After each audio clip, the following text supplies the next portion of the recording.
Good morning, good morning. I thought it was a practical joke when I found out that the sermon on rest had been assigned to me. I'm probably the last person capable or worthy of talking about rest. So I'm curious to know, we're a small group today, huh? All of us here today, who are the experts at rest? Who just sink their teeth in when they have an opportunity to throw your head back and relax and catch some Z's? And Joel, are you advanced level? Yeah, Junie, pretty good? Yeah? Who's expert level rester? Where are my resting people out there? Come on, proudly. We're talking about rest today. Ben, so lazy he can barely get the hand up. That's how good. He's already resting. Very good, very good. And so the rest of you are like me, incapable of rest, is it? Who's too antsy? Who gets a little stir crazy and cannot find it easy to rest? Raise the hands. That's a pretty good number of people, right? All right, very interesting. So then this is going to be a worthwhile sermon because actually the cool thing is the way God has prescribed this for us, it's not for just one group or the other. It's for all of us, for those that excel at it, and especially for those of us that struggle with it. And so it should be an awesome reflection today. To start us off, I want to just review a little bit of the text. You guys know we've been going through Genesis. And last week, Arpit touched on the notion of us being created in God's image. I'm going to just take it from a little bit of overlap from that text and read through to the part that talks about rest. And so if we go back a little bit there to Genesis chapter 1, verse 26, it says, "Then God said, 'Let us make mankind in our image, in our likeness, so that they may rule over the fish in the sea and the birds in the sky, over the livestock and all the wild animals, and over the creatures that move along the ground.' So God created mankind in his own image. In the image of God, he created them, male and female, he created them. God blessed them and said to them, 'Be fruitful and increase in number, fill the earth and subdue it.'" Now listen careful to all these parts, because this wasn't necessarily what we were talking about last week with the made in the image, right? But just focus. You know, the amazing thing about Genesis is it is such a gift to us. There is so much deep stuff packed into Genesis. I mean, to find a text that is that dense into the predicament, the reality of creation and humanity and how we are to live our lives, it's intense. So you have to hang on every word, okay? So make sure you look at this. God blessed them and said to them, "Be fruitful and increase in number. Fill the earth and subdue it. Rule over the fish in the sea and the birds in the sky, and over every living creature that moves on the ground." Then God said, "I give you every seed-bearing plant on the face of the whole earth, and every tree that has fruit with seed in it. They will be yours for food. And to all the beasts of the earth, and to all the birds in the sky, and all the creatures that move along the ground, everything that has the breath of life in it, I give every green plant for food." And it was so. And God saw all that he had made, and it was very good, right? I don't know if you guys recall, but all the other days were just good. Yeah? Every day up to this point, God saw what he had made and it was good. But this time it was very good. Very good. And there was evening and there was morning the sixth day. Thus the heavens and the earth were completed in all their vast array. Completed. By the seventh day, God had finished the work he had been doing. So on the seventh day, he rested from all his work. Then God blessed the seventh day and made it holy, because on it he rested from all the work of creating all that he had done. Yeah? So, very intense sixth day of creation. A lot of stuff was created. We were created in his image, as we heard, and you saw the kind of detail of what he created us for and what he equipped us with. No other part of creation was equipped like this, right? It was just a laundry list of things that had been created. But for us, God has singled out the fact that he has created not just us as special, extremely special in his image, but then he had created all of this for us with a message for us to go forth and multiply, to fill the earth, to subdue the earth, to rule over the earth, right? All this stuff for us. And then, after all that, very satisfied, sat back and rested, right? So he completed, finished the job, and rested. Then he blessed the day. He also blessed us, if you noticed that, right? He blessed the day, and then he said it was holy. What does holy mean? Set apart, sacred, right? This is a special day, unlike any other. Now you'll notice here, from our vantage point today, we know about something kind of related to this seventh day of rest, right? This notion of Sabbath. But there's nothing said about Sabbath. There's no order given to the people. Right? This is just God resting and consecrating this day. But no law is given about Sabbath or anything like that at this point, right? So God rests there. And it's kind of, in many ways, over to us, right? God says, I've done my work, now it's these guys' turn. So interesting from a human vantage point, the people come on the scene and all they know is it's the day of rest, right? That's the very first thing you get to experience as humanity, is the day of rest. I wonder if there was like an orientation session, or if people just were kind of like, wow, look at all this crazy cool stuff. And who's that dude on the lazy boy over there just chilling, relaxing, not doing anything? Right? Who is that lazy guy? Why isn't he doing anything? Look at all these busy animals. But that's the scene that we come onto, and there's no fall yet, right? So what happens now is a big gap in history before we start hearing again about any notion of rest. Because what happens is we keep God very busy. Rest is over quite quickly. We don't know exactly how much time passed before everything was set up awesomely for us, and we've been given this mandate, and before we turned into knuckleheads, right? Was that the same day? Was God just starting to chill out, just a little icy beverage, and all of a sudden we have to let him down? Or was it a little while? But we do our knucklehead thing, and the fall of humanity comes. And it falls and falls and falls to such a shape to where eventually there's a flood. And we're somewhat redeemed, and there's a new covenant again through Noah. And then there's time and time and time, and there's Abraham. And there's time and time and time, and there's Egypt. And there's Moses. And there's the desert. 1,000 years, no talk of rest. No mention of rest. No law of Sabbath or anything like that. When does Sabbath appear on the scene? The concept of rest get reiterated to us? Anyone know? The next mention? Yeah, just before the commandments. Just a little bit before, he hints at it with the manna. In Exodus 16.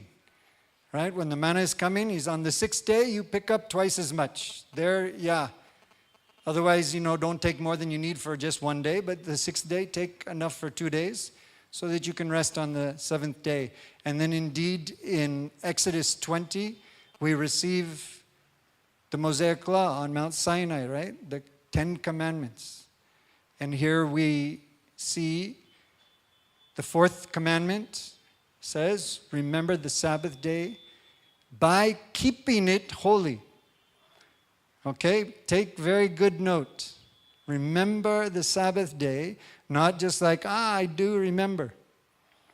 By keeping it holy, by keeping it sacred, by keeping it consecrated, set aside.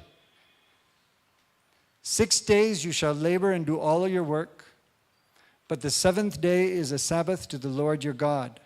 On it you should not do any work, neither you, nor your son or daughter, nor your male or female servant, nor your animals, nor any foreigner residing in your towns.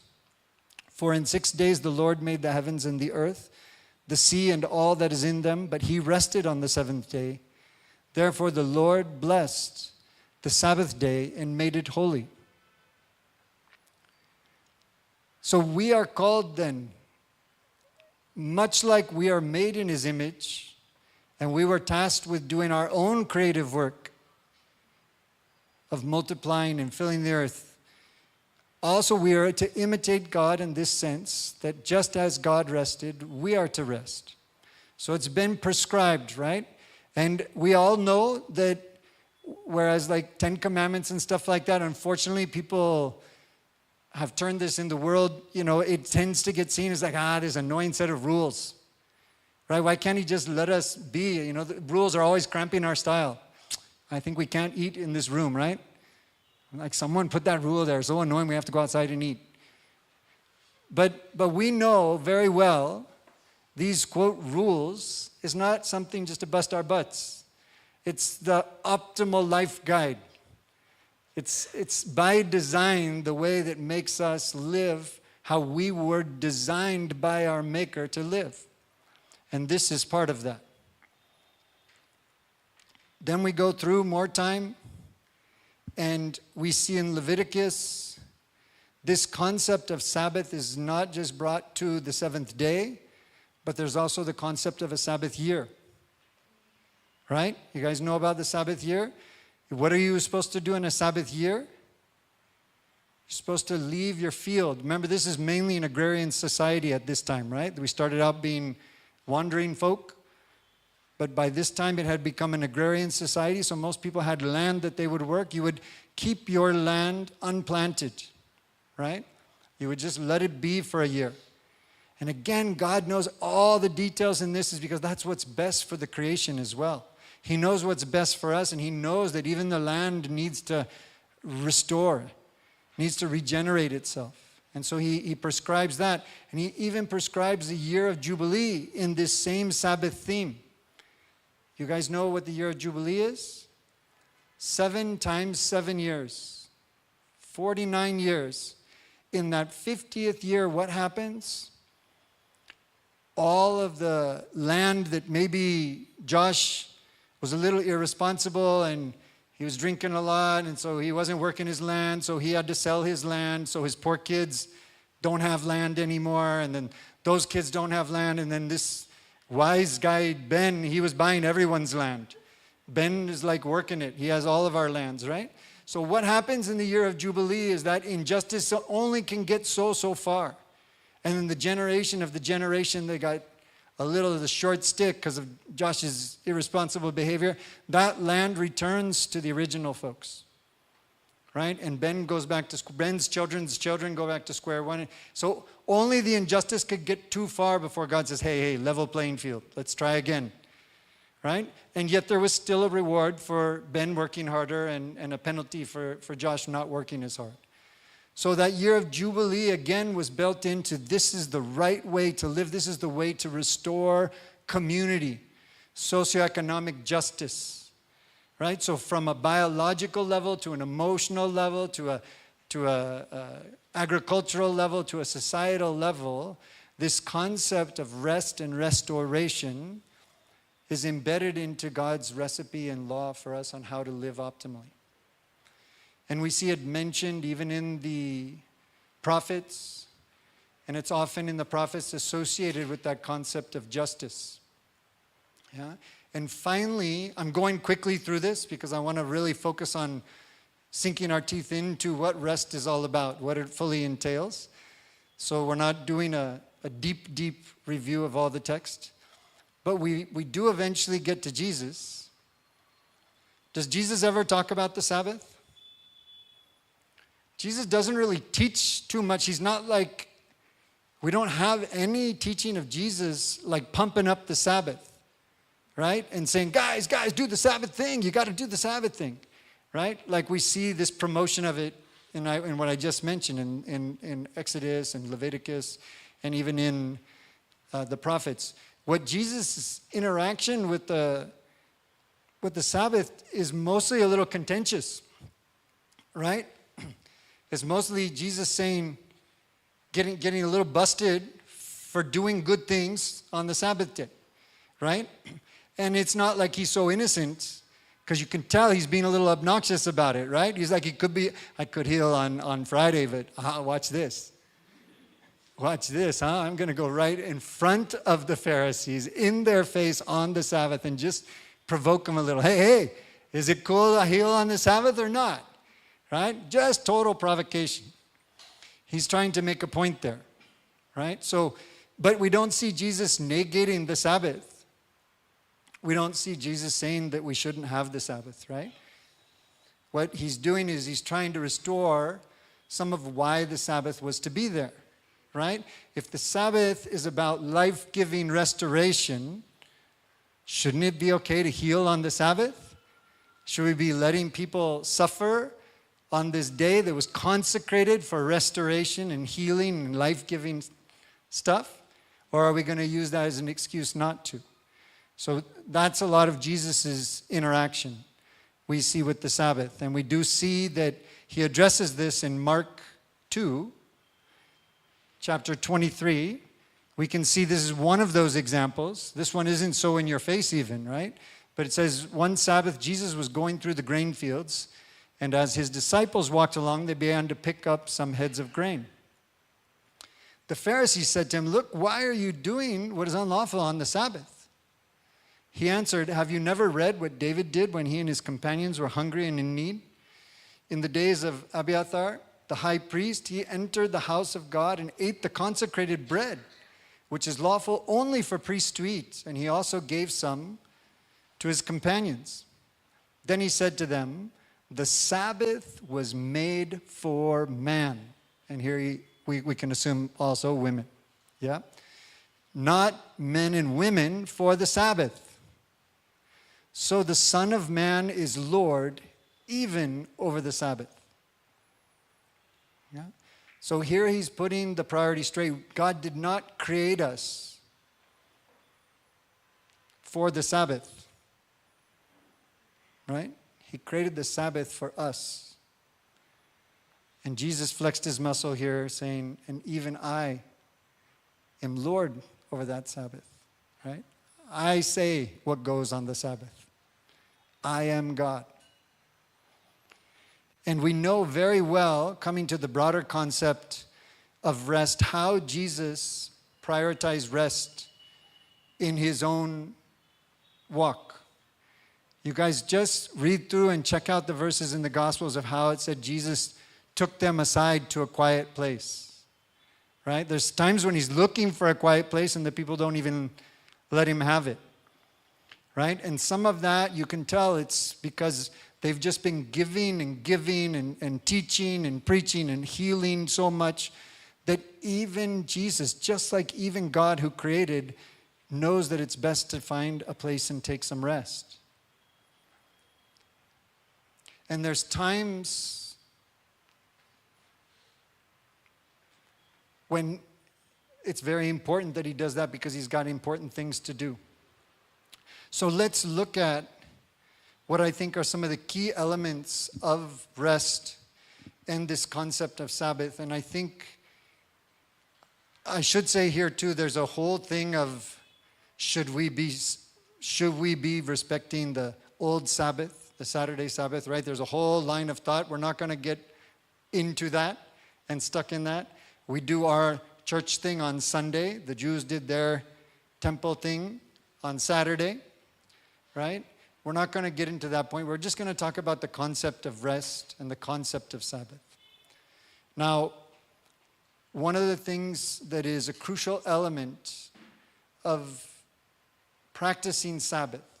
And again, what does it mean to practice the Sabbath? God has prescribed a 24-hour period, right? How is it celebrated historically? It's celebrated from sundown on Friday night until sundown on Saturday night, right? And if you go to Israel today, half the place shuts down. You better not be taking a bus at those times or whatever, because the world is shut down, yeah? And so this practice then, what do we do in that time? That's the crucial thing. And I think a lot of us probably have a little bit of a sense of weekend, right? And we've kind of blurred and merged in the general idea of a modern day weekend with the concept of Sabbath. Like, oh yeah, I practice Sabbath. I got Sunday off. Yeah, but there's something more to that, and this is where I want to push us a little bit to reflect and think about how can we honor the design of Sabbath, that it is holy and that it's sacred. Is a perpetual death scroll of social media doing honor to the concept of Sabbath?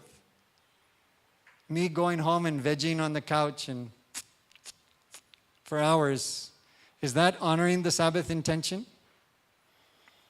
What are we to do with the Sabbath? What are we to do in our time of rest, right?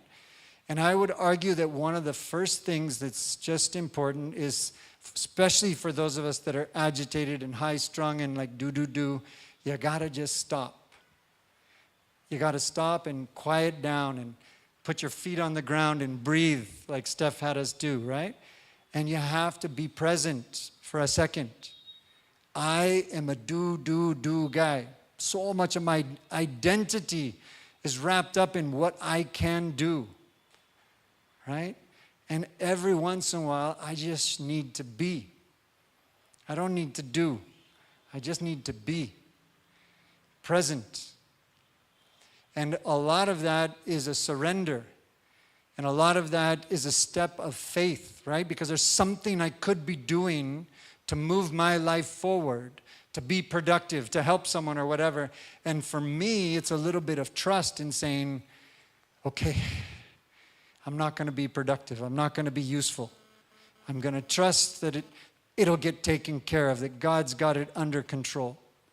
I'm going to surrender to God, and I'm going to just lay myself down at God's altar and say, I'm yours. Have your way with me. Make me quiet. Make me still. And then I think we get in a position which we very much lose out on if we're not able to get to that state when we're constantly going and moving and active. The world can pass us by and we don't capture the half of it. Right? This is why a reflection time, and it's one of the cool things, I mean, aside from this concept at home, one of the things that I love so much about being a Christian is this, and what we do during the week at home groups. The fact that we take time to sit down and think about the bigger things in life, in community, and to reflect on that with the guidance of the incredible scripture and the example of Jesus' life and all of this, and we get just to think about the deeper meaning in life. Do you guys know that most people never, ever do that? A lot of people never take any time at all. It's small talk, it's work, it's death scroll, maybe video games, maybe some swiping left and right. I don't know, but it's not talking about the deeper things in life, right? And the fact that we do that is awesome because we were made, you saw what we were made for, not to go through the motions, not just to exist and occupy a few square meters of space and then die at some point. We were made to leave a fingerprint on this world that was very similar to God leaving his fingerprint on the world. That's the image in which we were made. So when we surrender and we stop and we start to reflect, we start to see things with God's eyes. We start to see things that we may have missed, even though we experienced it that same day, that last week. And fine, we do it as a group here at church, and that's part of this concept of rest, but I want to encourage you guys to have some also discipline with alone or with your family, to reflect like this and just ask each other questions, to ask each other big picture questions. What is amazing is that God will speak to us if we get quiet enough. People say, I've never heard God and all of that. It's because it's like, God, hello, God. Like, you're running and crazy. Like, if you say hello, God, you're never going to hear him if you're yelling and screaming and doing a bunch of stuff. You got to take the time to be quiet and hear, and then you'll be able to contemplate, you'll be able to process. And one of the most incredible things about this is this enables something that you probably didn't know you can do, or you didn't appreciate that you can do it. But did you know that you can time travel? Right? Compared with most animals, we have the incredible capability of looking backwards and reflecting on yesterday, last week, 2 months ago, 3 years ago. How much have I grown over the last year or 2 years? What were my priorities when I was 21? Have I changed? When I gave my life to Christ, how was my passion for following God, and what is it now? Right? And we can travel to the future, and we can say, what would I like to be doing 3 years from now? Or how would I want Bangalore to be different? How do I want this world to be different? What kind of government? Who do I want to be running the United States in a few years? Right? I can think in the future, I can think in the past, I can reflect, and I can invite God to put God's thoughts there instead of just bumping through this and that in the moment every day.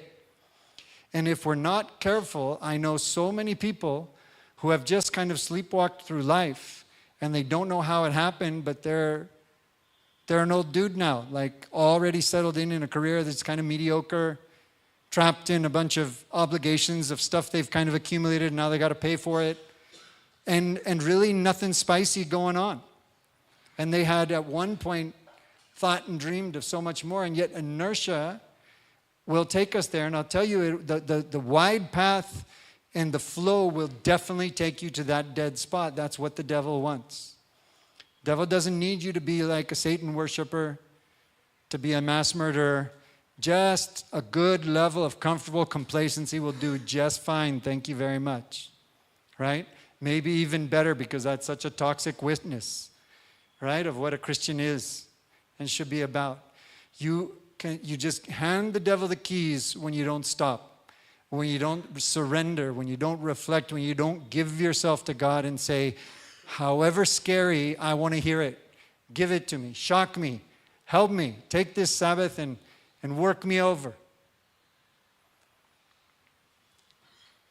That is the kind of process we need to be going through, and what's beautiful about it is God knows exactly what we can and can't take. And another thing God wants to do for us during this rest time is to restore us, because He knows where we're hurting. He knows the stuff that we just keep shoving under the carpet, and we just keep making ourselves functional to do the brainless daily activities and carry on, but we don't address that thing. Right? This rest period is the opportunity to address that. I know so many people who had lingering doubts even about their faith, but they never addressed it.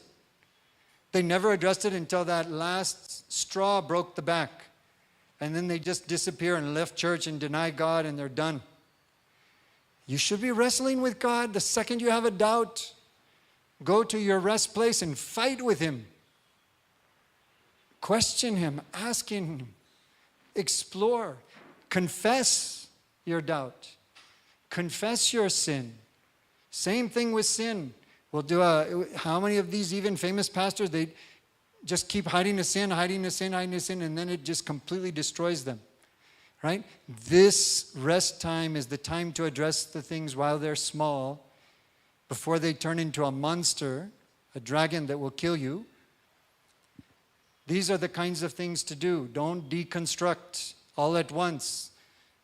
Push your incremental deconstruction on your Sabbath time, right? Because God will break you and build you, break you and build you. He will not fail you. You have to honor that time. And so this process of healing that so well, Steffi mentioned even the science behind it. Right? And it's all very obvious. If you guys have ever tried to stay up for like 3 days in a row, you know it's not a pretty sight. The body is not made for that. The mind, the soul, also not made for go, go, go. You need this time. You need this time to reflect. And what also then comes out of all of this is transformation. Right? It doesn't just stop and stay in a head game. It needs to translate into action, because that action is the basis for your future reflection. Right? And that's why we don't spend all the time in rest. Right? You do that for a time, and God knows exactly how we're wired. Get out of your head. Get back out there. Right? Don't stay in your head too long. Get out there and see stuff and experience stuff and grapple with that and come back and we'll do it again. Right? So this rhythm is obviously known to God because He created us. And so growth and transformation is the culmination of this. And again, you think about what God made us for. He made us to show His image to others, to draw others to Him. And there's 3 components that are important to focus on in the Sabbath with all of what I've mentioned. And this is that life-giving healing. It's at a God level. I need to be looking and focusing on connecting with God. I spend enough time on myself. Obviously, I need to deal with myself in these reflection times, but my focus is on God. The focus also should be on others, right? And the focus should be on the creation. These are the things that we have, the fall has led us to rupture with ourselves, with God, with others, and with creation. And so all your aspect of this rest period and this reflection and this surrender and then this transformation needs to feed back to you addressing at all of those levels. And it doesn't need to be every week, all of those things. But you darn well should be cycling through those things, because that is at the core of the gospel, right? You love your God with all your heart and soul and your mind. You love your neighbor as yourself. And again, this is modeled so perfectly. Jesus wants us to come to Him. As Josh read, He Himself said, "Come to me, all who are weary and burdened, and I will give you rest." Who is not weary and burdened? Some of us carry it differently than others. If you're not weary and burdened, maybe you're not taking on enough. Maybe you should be. And that's kind of my feeling of it. When I think about how God works with us and the Sabbath, if you're super well rested, He'll mess with you. And if you're all frazzled, He'll rest you up. Right? But He's kind of the contradictorian. If you have it, you think you have it all together, you need a different kind of rest. If you think you're completely in control, you need that quiet time so God can shake you up a little bit. And if you're all shaken up, you need that time for this. I will give you rest. Take my yoke upon you and learn from me, for I am gentle and humble in heart. You will find rest for your souls. For my yoke is easy, my burden is light. This is a little deceitful. My yoke is easy and my burden is light, because what was Jesus' call to the disciples? Pick up your cross and follow me. So it's a contradiction, because He's inviting us to some real intense stuff. And that's why I say, most of us are sleepwalking through life. It's not what we were created for. He's created for us to transform this world. Not by our own power, but by him working through us. But he has designed things such that he will work through us. And if we're not making ourselves available, then who is there? Whom shall I send? And one of Jesus' rest periods is Gethsemane, where he goes to get quiet and to commune with the Father in a way that none of us would ever want to plead, please take this cup. Please don't make me do this. That also, I think, is part of this Sabbath call. And this is why we're here. And I believe very firmly that we're all called to do so much more than the mediocrity we tend to settle for. It's not because of us, right? We're knuckleheads. But with Jesus, anything is possible. And that's exactly why he's brought you to him.